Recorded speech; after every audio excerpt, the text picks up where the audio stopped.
Hello, everyone. Today I'd like to discuss the theme of suffering, a somewhat grim topic for which I apologize in advance. My motivation to explore this subject stems from previous discussions on Schopenhauer, who viewed life as a constant series of sufferings, deeming existence unworthy of being lived, reduced to radical absurdity and unfathomable force. According to Schopenhauer, the more one becomes aware of this absurdity, the more one suffers. He then questions the reason for perpetuating this suffering, suggesting ending human reproduction to spare future generations this burden. Faced with such a philosophical view, one can adopt two attitudes. The first is to consider that philosophers like Schopenhauer see suffering everywhere, perhaps projecting their own disillusionments onto the world, their personal life tinting their perception. The second attitude is to recognize that Schopenhauer, as a conscious individual, had his reasons for thinking this way. One can give him the benefit of the doubt, seeking to understand and find meaning in his writings, without necessarily adhering to his pessimism or rejecting it outright. I will attempt to clarify what Schopenhauer meant. To do this, I base myself on the premise that our reality unfolds in a physical world. This means that everything that manifests on our planet, or at least what we can assert with certainty, is composed of material entities, including living beings. Take the example of an ashtray in front of me. I recognize its existence and its material attributes that I can perceive and describe, thus defining its tangible reality. Let's deepen this premise by stating that every element of the physical world exists in both a specific space and time. The spatiality of an object, like the mentioned ashtray, implies that it has physical boundaries, a form and contours that define and confine it to a specific area, meaning it cannot occupy two places simultaneously. Philosophically, this object is subject to finitude, not only in terms of space but also time.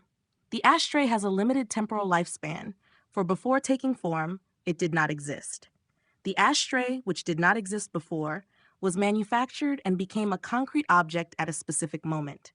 It is destined to disappear, to be physically annihilated.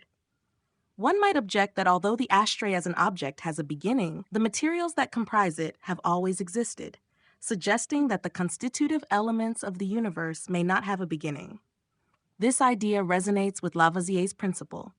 Nothing is lost, nothing is created, everything is transformed. Every object that emerges is formed from matter that existed before it. These fundamental elements, present from the beginning, mean that everything in the physical world is anchored in space and time. Returning to Schopenhauer, who questions the nature of life and whether it is merely a perpetuation of suffering, this postulate underscores the inherent finitude in all physical existence, a source of great suffering for human beings. This notion of limitation is crucial, for the awareness of our finitude often causes suffering. Thus, without this awareness, man would not know unhappiness. Reflecting on the biblical quote, "Blessed are the simple in spirit," it seems that the essence of this phrase transcends its various translations, conveying the idea that ignorance of what could make us unhappy actually shields us from that unhappiness. Psychological suffering is rarely attributed to animals, although it exists, whereas in humans, the ability to think and be aware of the world's misfortunes can hinder happiness. Increased consciousness can lead to getting lost in intellectual and mental labyrinths, where an excess of possibilities becomes a source of torment, as choosing the right path proves complex. According to Schopenhauer, human pain stems from the realization of the absurdity of existence. This realization includes acknowledging our spatio-temporal finitude. Although this concept may seem abstract, concrete examples illustrate this temporal finitude.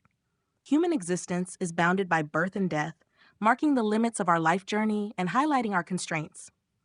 Birth can be seen as a trauma, an abrupt transition from an almost paradisiacal aquatic environment to a perceived hostile environment, filled with cries and tears where one understands nothing.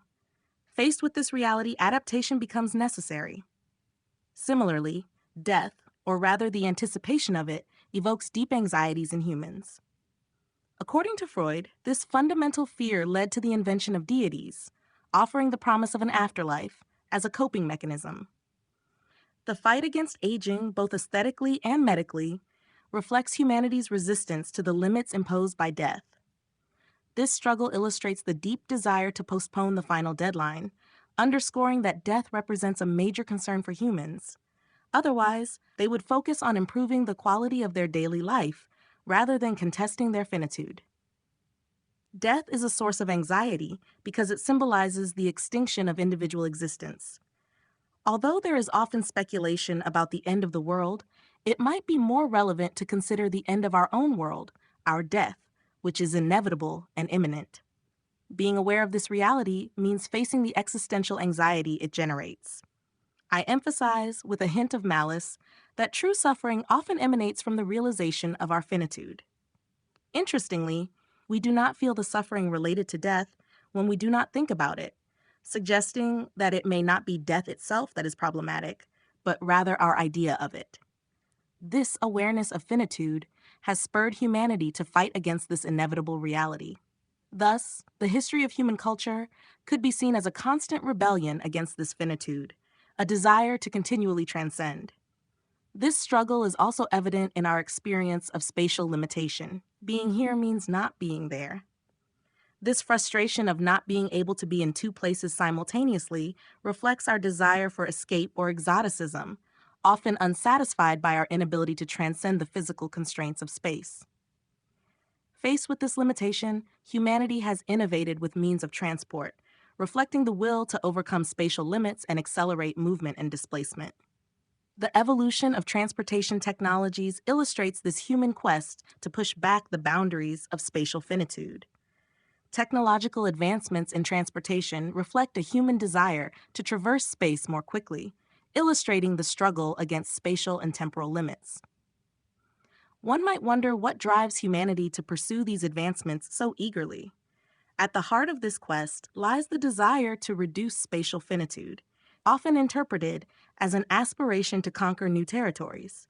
However, this desire for conquest would be less significant without the constraint of our finitude. Being aware of his spatio-temporal limitations, man has historically sought to transcend them.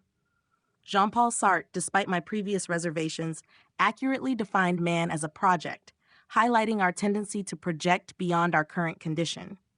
For Sartre, the essence of humanity lies in this constant dissatisfaction and ambition to exceed our limitations. Discussing desire, if man is constantly struggling against his finitude, this struggle is expressed through desire. In a previous discussion on Epicureanism, I outlined that desire is the internal force that drives us towards something to acquire it. Desire is not just a superficial craving. It represents man's perpetual quest to expand his horizons and define himself beyond his present limits. Desire can be seen as the quest for something, an aspiration to unite with or repossess an object or state. This notion aligns with the idea that to desire implies a will to integrate or possess. Linguistically, there is an etymological connection between the words desire and disaster, sharing a common root, evoking the notion of loss of the star, or the disappearance of the star. Cosmically, man is made of elements from stardust, attesting to our celestial origins. These fundamental chemical elements suggest a divine or astral provenance, reinforcing the poetic notion of a lost paradise or starry origin. In philosophy, if man is considered a stellar projection, it implies an original dispersion or decomposition. Thus, human desire could be interpreted as an aspiration to regain that lost unity. This metaphorical perspective of desire portrays it as a driving force that propels humanity towards reconciliation with its primal essence, evoking a quest for a lost ideal. In this context, art, culture, and history could be seen as manifestations of this universal quest for reunification with our stellar origin. Man progresses slowly towards the recovery of his lost unity, where desire manifests as a thrust towards what we lack. If we feel a void, it's because we deem that element essential to our integrity. To love someone is to seek to find our missing half, to feel complete. Love is often seen as the quest for this unity, seeking harmony and complementarity. Desire, as such, is the driving force towards reunification. Thus, each desire reflects both our capability and limitation, evidencing our incompleteness. This concept brings me back to the myth of the androgynes, discussed in Plato's Symposium, where the original beings were hermaphroditic, possessing attributes of both sexes and forming a complete whole. These powerful, self-sufficient creatures defied the gods, leading to their division by Zeus into two separate halves. This separation created an eternal quest for each half to find its complement. This myth poetically illustrates the human condition, a ceaseless search for unity and completeness, embodied in desire and love, where man constantly strives to overcome his fundamental division and reclaim his original integrity. Desire powerfully illustrates love, symbolizing the quest for our complement or alter ego, revealing man's aspiration to reconnect with his divine dimension. This term is not used here in a strictly religious sense, but rather to underscore the constant human aspiration to transcend our mortal condition, often expressed through the prism of divinity. Human history bears witness to this quest for transcendence, whether through the construction of pyramids as bridges between man and the divine, the building of cathedrals as spaces for spiritual connection, or the search for mathematical formulas to decipher cosmic mysteries. This pursuit of closeness to an ideal perfection indicates that without a strong will to overcome our finitude and reintegrate our missing half to achieve fullness, man would remain stagnant, devoid of initiative or action. Without this internal drive of desire, human existence would lose its dynamism and interest. In this reflection, desire also reveals man's suffering nature. If man were fully satisfied, he would not feel the need to transcend, to push his limits, or to improve. The aspiration to rise beyond our current state is universally recognized as a mark of ambition and progress. The ability to improve, while commendable and encourageable, inherently underscores human imperfection. The question arises, do we ever reach a stage of absolute perfection in life where no further evolution is necessary? The answer is clearly no. This demonstrates that humans devote their existence to striving toward an ideal of perfection. Philosophy acknowledges this trait through the concept of perfectibility, which describes the individual's capacity to perfect himself and rise above his current state. Perfectibility is not just an aspiration for improvement. It reveals our finitude, our incomplete nature. Desire, as an internal dynamic, continuously stimulates us to transcend our current limitations. Our constant quest for improvement reveals our limited condition, which could be interpreted as our fundamental misery. This misery, or perfectibility, translates into an awareness of our finitude. Thus, each desire, while being a powerful and exhilarating vector of vitality, is also a sign of our limitation.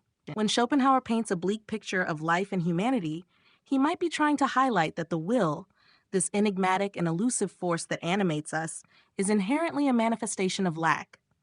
Desire, in each of us, is the expression of this void to be filled.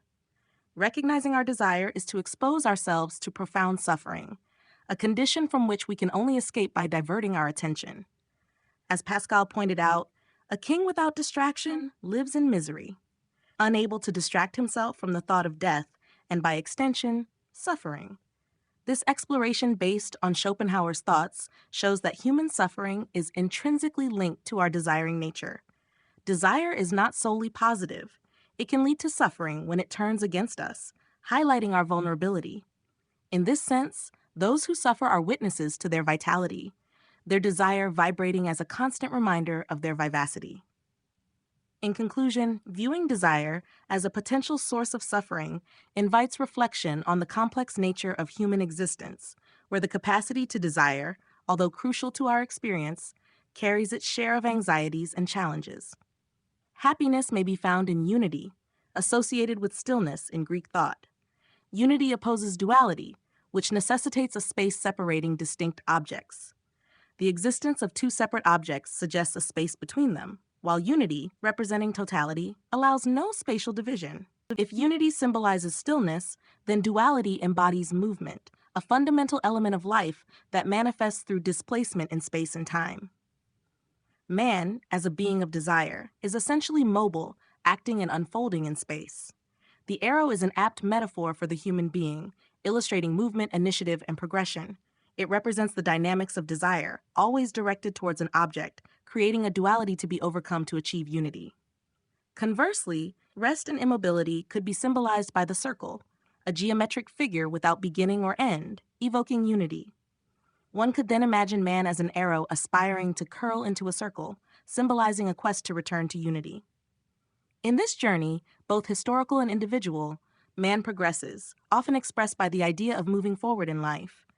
This advance reflects a linear trajectory, aspiring to bend into a circle, thus reconciling movement and stillness, duality and unity. This notion of progression can be associated with the arrow, suggesting linear movement. However, this advance could actually be a return to the starting point, forming a complete circle. Like a traveler circumnavigating the globe to return to their point of origin, the starting point becomes the destination. This transformation is not geographical or geometric, but stems from the experience gained along the way. Traversing this circle, reaching stillness, unity, and truth, means completing a full cycle to realize that the answer was known from the beginning, yet enriched by the journey undertaken. The destination thus becomes the starting point, enhanced by the lived experience. This perspective might illustrate the entirety of human history. Desire, like an arrow propelling man forward, could unknowingly be drawing a circle, symbolizing a journey towards a return to unity. Hoping this exploration hasn't been too arduous, I look forward to sharing more reflections soon.